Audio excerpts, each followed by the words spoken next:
On the topic of community, and now it's all starting to make sense to me because if I'm not mistaken, you spent some time with MPC. Is that correct? I On the did. board there or giving back? What was your role at MPC? What were you doing there for the mortgage broker community? And can you tell us a little bit about it? MPC, I was on the board. I also did a short stint on the executive committee as well, or the executive board as a secretary. So a lot of MPC right now is very heavy on the government relations side of things, which is important.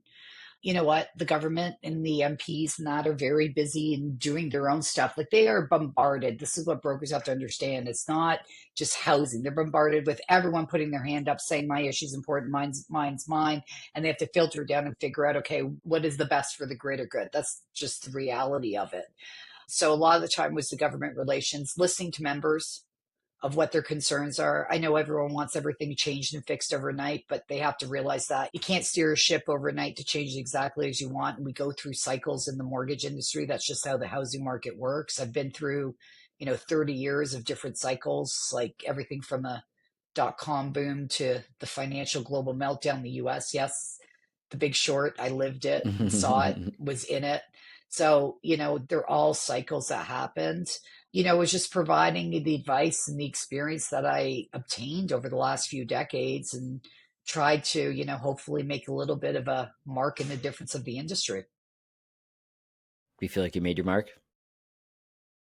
No, not fair. You know what? I don't think looking back now, the board wasn't the place for me to make the mark and the difference. Really, truly, it's what I'm doing outside of that. So, the sidebar conversations that I have with individuals at events or people in the industry that reach out, that, I offer them advice or mentorship and no judgment. I think that's the most important part. Everyone's on their own journey at the end of the day. It's not up to us to decide their journey. It's up to us as leaders to provide a bit of light on the path or just show them the obstacles that we went through and let them make their choices because that's part of the learning process and what I'm trying to do with the company at the end of the day. To me, I think that was more impactful than, the time served on the board, to be brutally honest with you. Mm-hmm. I think, for myself, getting on the board, I thought it would be more impactful than it actually was. But I don't think that the board at the end of the day or MPC or any of the associations, they have a part to fill, but they're not the end all of all when it comes to our industry. Is that just the complex of bureaucracy in nature? Of Is it a course. bureaucratic issue? Like, is it just like things just take so long to get done? I mean, there's some obvious ones right now. Every mortgage broker who does any bit of volume at scale and tries to do things the right way seems to be saying similar things over the last several years. Like, they're bad actors, but there's so many good actors, and we can't let the bad actors ruin this for us. We must do this job with diligence, and there are ways in which we could do that, and we could do a great job at that. And some of these things just seem so obvious on the surface level that would just improve the industry, improve the consumer experience, would eliminate fraud, would make lending better and brokering better for everybody. Why can't we just snap our fingers and just get them done? They're obvious to everyone involved.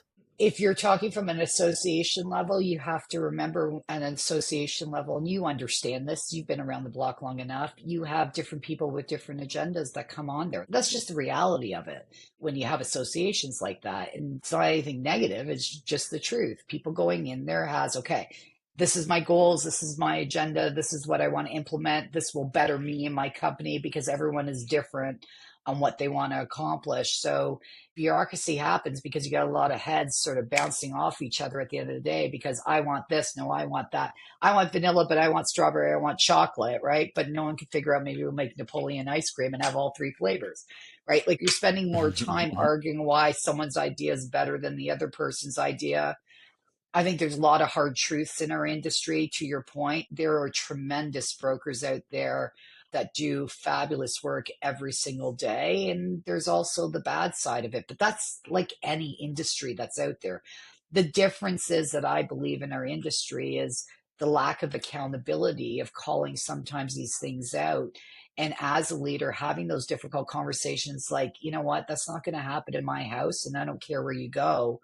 And I don't care how much this is going to hurt my bottom line at the end of the day because I operate from a certain level of ethics and morals, and it's not driven by money. I want to make sure that, we're doing the right thing. What's the quote? What's the saying? You might know it better than me, but it's sometimes doing the right thing is the hardest thing that you can do at the end of the day, because a lot of the times it goes against the grain of what everyone else is doing. It's being different. Do you know where the change is going to happen? And I thought about this. I had a conversation with someone else when we were talking this through. I do believe companies such as yourself, I think the bigger fintech companies that are out there are the ones that are going to have to create the change when it comes to digital verification. I think we have to stop waiting for the government to do it.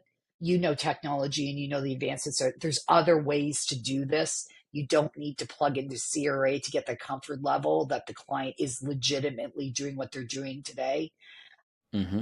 You'd have to be naive or under a rock to not realize how public our lives are out there. If you have a digital footprint, I can find out anything about you today, right? Hmm. I'm more excited to see what you guys do at Rocket, because I think, you know what?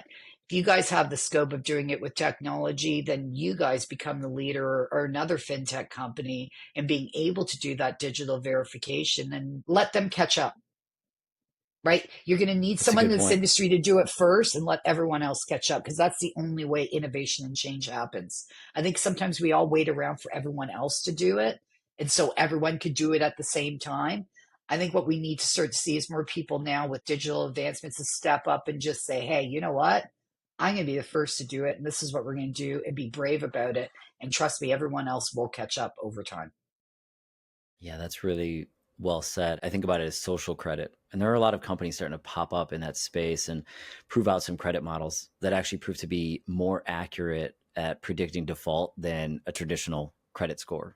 Probably doesn't surprise you, right? Like you could look at a credit bureau, and that doesn't tell you everything that you need to know about an individual, and it also doesn't verify everything that you'd want to verify from regulatory and PII perspective, to make sure that you understand exactly who you're talking to, what they're trying to accomplish, why, and is it legitimate